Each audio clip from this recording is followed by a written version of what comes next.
A Associação dos Oficiais da Polícia e Bombeiros Militares de Mato Grosso classificou como aberração a troca de comando da Polícia Militar após o episódio de vazamentos de informações sigilosas em relação às investigações do esquema de grampos operados pela PM no estado. E para falar e esclarecer um pouco mais desse assunto, a gente conversa ao vivo com o presidente da Associação dos Oficiais da Polícia e Bombeiros Militares de Mato Grosso, o tenente-coronel Wanderson Nunes de Siqueira. Boa tarde, coronel. Boa tarde, Lúcio. Boa tarde, Nayara. E boa tarde aos telespectadores do Jornal do Meio Dia.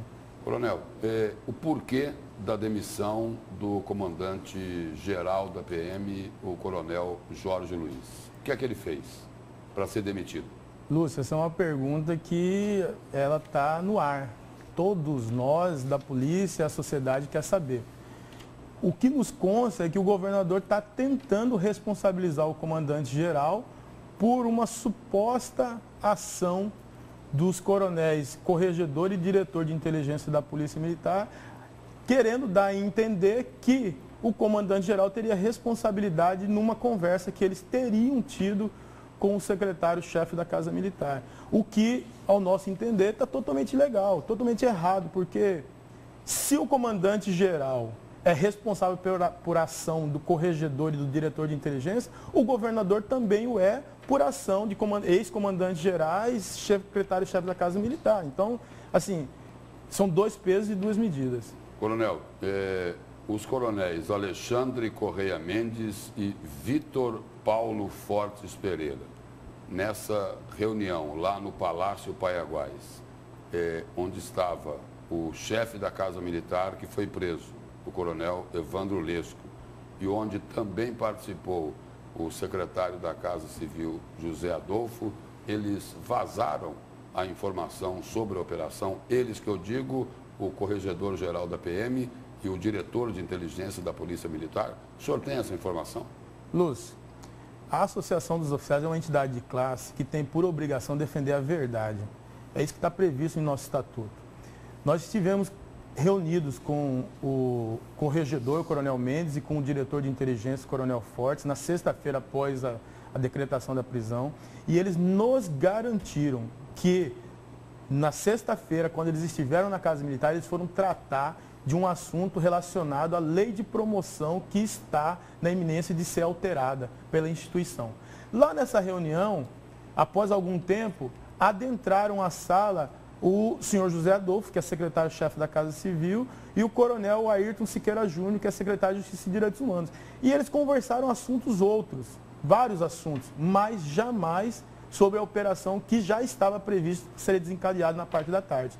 Ao saírem do gabinete e voltarem para suas atividades, eles foram surpreendidos com o ofício do governador, dizendo que eles teriam ido lá, à Casa Militar, informar que haveria operação na parte da tarde para o secretário-chefe da Casa Militar e para o secretário de Justiça e Direitos Humanos. O senhor acredita que essa culpa do escândalo dos grampos está caindo só sobre a Polícia Militar e ela não é a única culpada? Não, isso é público notório. Não existe isso de oficiais, de policiais militares se reunirem para realizarem escutas de personalidades do nosso estado, como deputados, jornalistas, empresários. Não tem por que isso acontecer.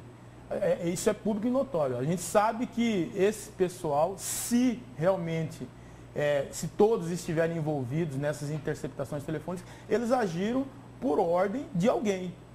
Esse alguém, esse foco dessa questão que a gente acha que as investigações precisam chegar. Porque alguém tinha algum propósito com essas interceptações telefônicas e nós precisamos descobrir isso. Coronel, com essa declaração aí, o senhor está sugerindo que eles obedeciam um comando direto do Palácio Paiaguás? E não sei se é do Palácio Paiaguás, mas eles obedeciam o comando de alguém. E esse alguém, nós, policiais militares e a sociedade mato-grossense quer saber quem é. Agora, coronel, voltando àquela questão do corregedor e do diretor de inteligência. Eles estiveram numa reunião no Palácio, no dia da operação, e pelo que o senhor falou aqui, do que eles disseram ao senhor, não tocaram em nenhum momento na operação que estava prevista para aquela sexta-feira? Eu tenho certeza que isso não aconteceu, Lúcio. Eu tenho certeza e agora que o Coronel Mendes e o Coronel Fortes estão em liberdade, eu tenho certeza que a verdade virá à tona. E a verdade é diferente dessa verdade que o governo está tentando imputar. Essa verdade aí seria o quê? Eles foram vítimas, então, pelo que o senhor diz aí, de uma armação, é isso? Olha, Lúcio, nós tínhamos 3 secretários em uma sala. Os 3 são agentes públicos com poder de polícia.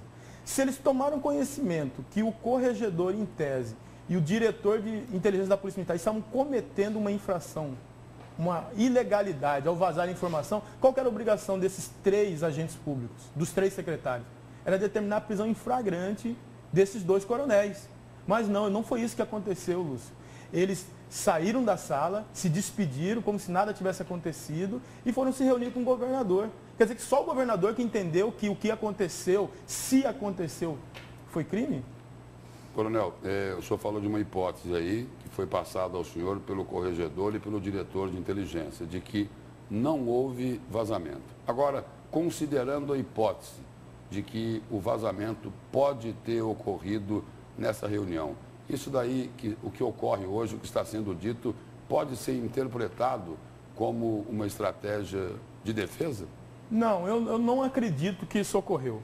Eu não acredito que isso ocorreu porque se a gente fosse colocar aqui um ditado, era como se o poste estivesse mijando no cachorro.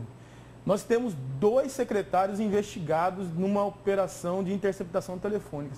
E essas 2 pessoas estão dizendo que o corregedor, o homem da Polícia Militar que determinou a investigação desses fatos, estaria cometendo uma ilegalidade. Então é uma coisa assim que a gente precisa olhar com muito cuidado.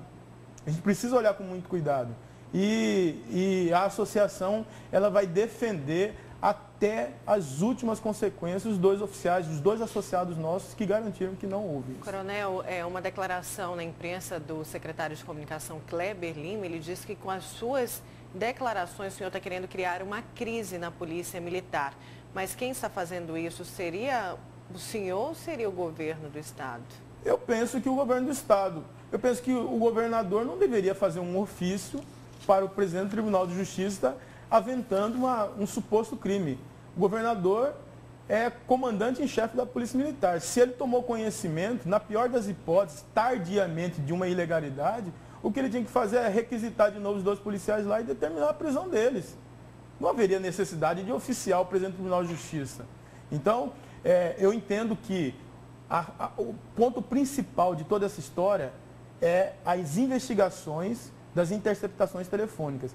E essa história de vazamento de informações, de troca de comando, é apenas mudança de foco. No dia da operação aí, na sexta-feira, chegou aí a ser ventilado na própria imprensa de que um dos presos poderia ser o coronel Ayrton Siqueira, que é o secretário de Justiça. Isso acabou não ocorrendo por quê? E por que surgiu essa informação na avaliação do senhor? Então, você vê que é uma série de boatos que saem, né? E muitos deles não se confirmam.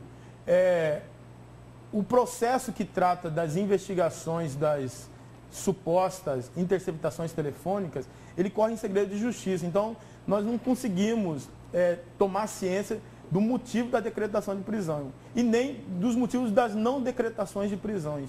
Então, assim, eu não sei dizer por que foi aventado o nome do Coronel Siqueira Júnior e por que também não se confirmou aí a sua prisão. O senhor falou em punição um pouco antes da gente começar, né, essa entrevista, que a polícia, como que a polícia vai punir essas pessoas que estão envolvidas, que são da PM, nesse esquema de grampos ilegais? Larissa, a gente não sabe se realmente vão ser punidos porque está ocorrendo uma investigação. Pode acontecer que ao final dessa investigação se conclua que essas pessoas realmente cometeram os crimes. Se cometeram, a justiça militar é a justiça mais firme desse país. Isso aí vocês podem ter certeza e muito provavelmente as punições, se concretizarem lá no final, serão exemplares. Coronel, para encerrar bem rapidinho, nessa reunião de sexta-feira lá no Palácio, quem prevaricou? Ou ninguém prevaricou? Então, eu tenho visto o secretário José Adolfo, que é um homem que eu respeito muito, dizer que ele foi testemunha de um crime. Na minha ótica, ele não foi testemunha de crime nenhum. Ele foi coautor de um crime. prevaricação, porque ele viu se realmente aconteceu esse vazamento de informação e não tomou nenhuma providência na hora. Coronel, obrigado pela presença, pelas informações e vamos esperar aí que essa situação dos grampos telefônicos se esclareça. Obrigado, Lúcio, obrigado, Nayara, e obrigado aos telespectadores do Jornal do Meio Dia. Obrigada, Coronel.